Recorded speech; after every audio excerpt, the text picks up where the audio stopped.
This box right here marks the beginning of my next brand new bike build. And today we're gonna be opening it to show you the first part that I have gathered for this bike build and probably give a huge hint away as to what the colorway or color scheme for this build is going to be. And rather than using the shout out to Park Tool screwdriver to open this box, I'm going to appease a lot of people and use a real knife this time. And if you guys like that, find the first person who left a comment about the knife and like that comment to let me know that I should use a knife every time. Or if you like the screwdriver concept, find the first person who leaves a comment about the screwdriver and like that comment, or be the first person to leave that comment, and everyone will like it. And we'll have a good old-fashioned war in the comments about what is what.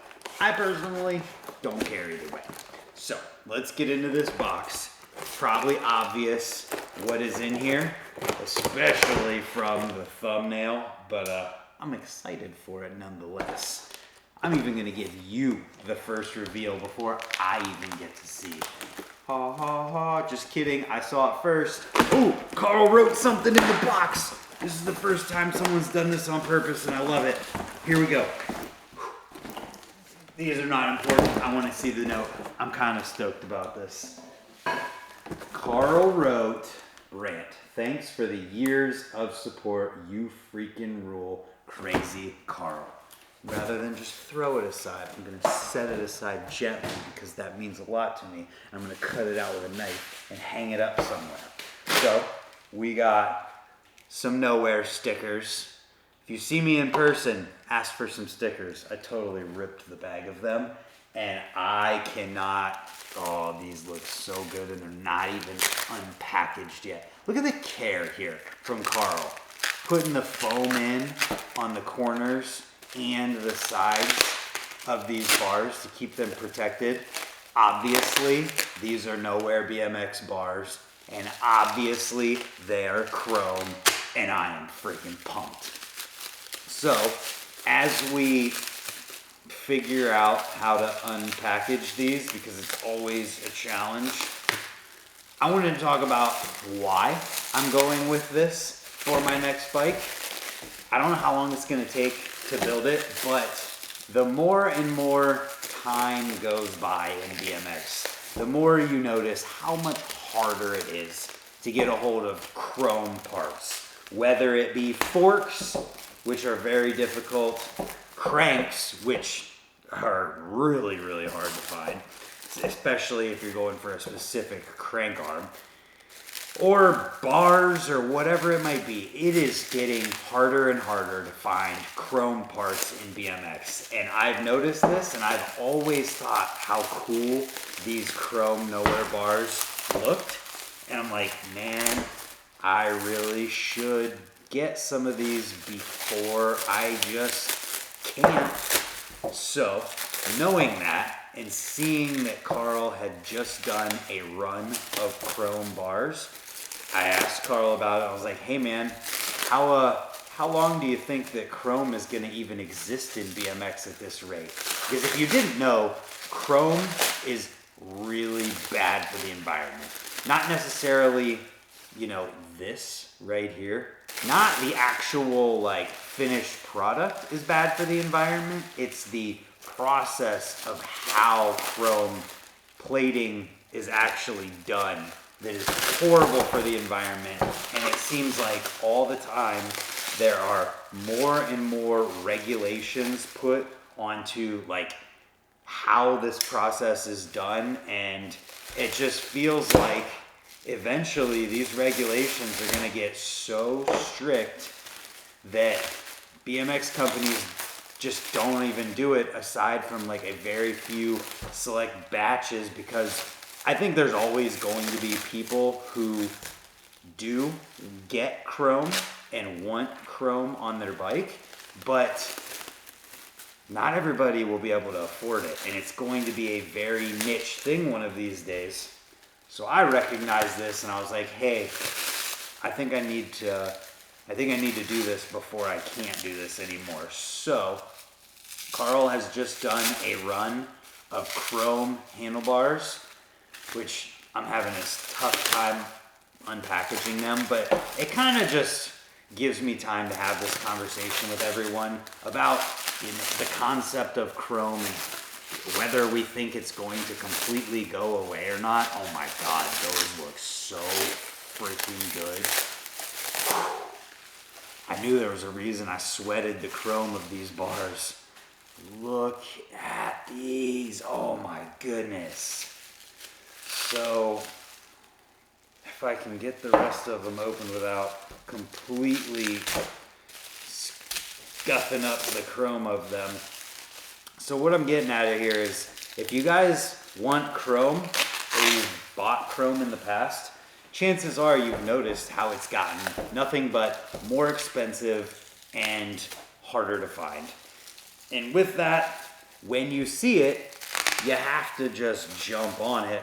Otherwise, you might not get the opportunity. And with that being said, if you want chrome nowhere bars like these ones, you probably better jump on the opportunity, because if you don't, you might not get the chance ever again. Because the way Carl talked, his prices are doing the same as everyone else's chrome prices, and there's nothing you can do about it.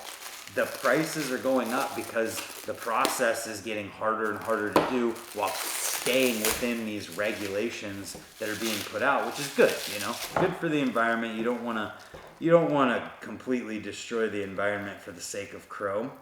Some people might argue otherwise, but I get it. I'm not going to fight it. So I'm just going to make my next bike build chrome themed. Come on, there we go. I'm gonna make my next bike build chrome themed and take advantage of it while I still have the opportunity to. And I think this is a cool opportunity as well to check out some of the other colors of the Alienation parts that have been coming out.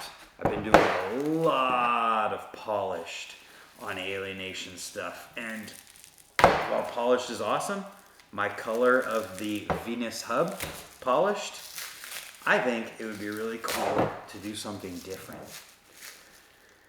I almost got this open. This is like, every video needs a story to it, and this video is the story of the downfall of chrome and my struggle to open this saran wrap that is covering these bars. It's always a challenge, trying to not scratch everything up.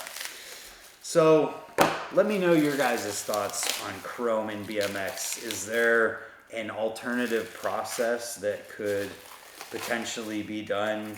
Maybe it's more expensive, but it means it can be done forever. Do you think people will ever stop wanting chrome? I don't. Chrome's awesome. Chrome looks great. There's always gonna be hot rodders or people who are building motorcycles or whatever it might be who want chrome on their vehicles, and I think there's always going to be a need for it. It's just probably going to keep getting more and more expensive for BMX to do chrome, and there we go. Chrome nowhere bars. These are 9.5s, and if you haven't heard me talk about the nowhere bars before, these are a 10-degree back sweep with a 2-degree up sweep. So that means, if we're looking at the top-down camera, we have 10 degrees back like this, 2 degrees up towards the camera, and that gives you the angle of the bars. I've gotten used to this at this point. That is just what I like to ride. Carl told me today he has right around 20 pairs of chrome bars left in stock. So if you want some, you better get them, because there's a possibility these will be the last brand new chrome nowhere bars that you'll be able to get a hold of. Another thing about these bars, I'm hoping that this is focusing here, is that this knurling is super, super deep knurling. Your bars, you don't have to worry about your bars moving, because this knurling is insane. So everything about these bars, once again, 9.5 rise on these ones. There's potential that 10s are available. If not in chrome, definitely in other colors. They have a 10-degree back sweep, a 2-degree up sweep. They come, I believe, 30 inches wide so that you can cut them to whatever width that you want. And they're made from thick tubing. Here, let's show this bottom side. This is definitely something worth showing, that this tubing is thick and that these bars, albeit aren't super, super light, which they don't need to be, are very strong. I have literally never even bent a pair of these 4-piece bars from nowhere. Whether it was before they were made somewhere else and they were using thinner tubing, or after they were made using the thicker tubing, and now they're all made in Nebraska, 100%. Tubing is sourced in Nebraska, tubing's bent in Nebraska, they're welded in Nebraska, they're prepped by Carl in Nebraska, and he does all of the finishing through whoever he has in Nebraska. Now, all Nebraska made handlebars, just awesome. I could not be happier for Carl and where he's at with these. So if you want one of the last few pairs of Nowhere Chrome handlebars, you're gonna want to get on it ASAP, because you never know what the future is gonna hold. And I am excited to start a brand new bike build. Thank you, Carl. Let's take another look at these things. I am so pumped. These look so badass. And we're in the friggin' basement room in my studio right now. Yes! So stoked to start a new bike build. It's probably gonna take a while. I'm not rushing it. My current bike is completely fine. But if you wanna stay tuned for the journey, there's a playlist on the screen right now for everything that will be coming with this bike build as it happens. Thank you to Carl again, and everyone who supports me, including you, for watching this video. Subscribe if you haven't, and hopefully we'll see you tomorrow.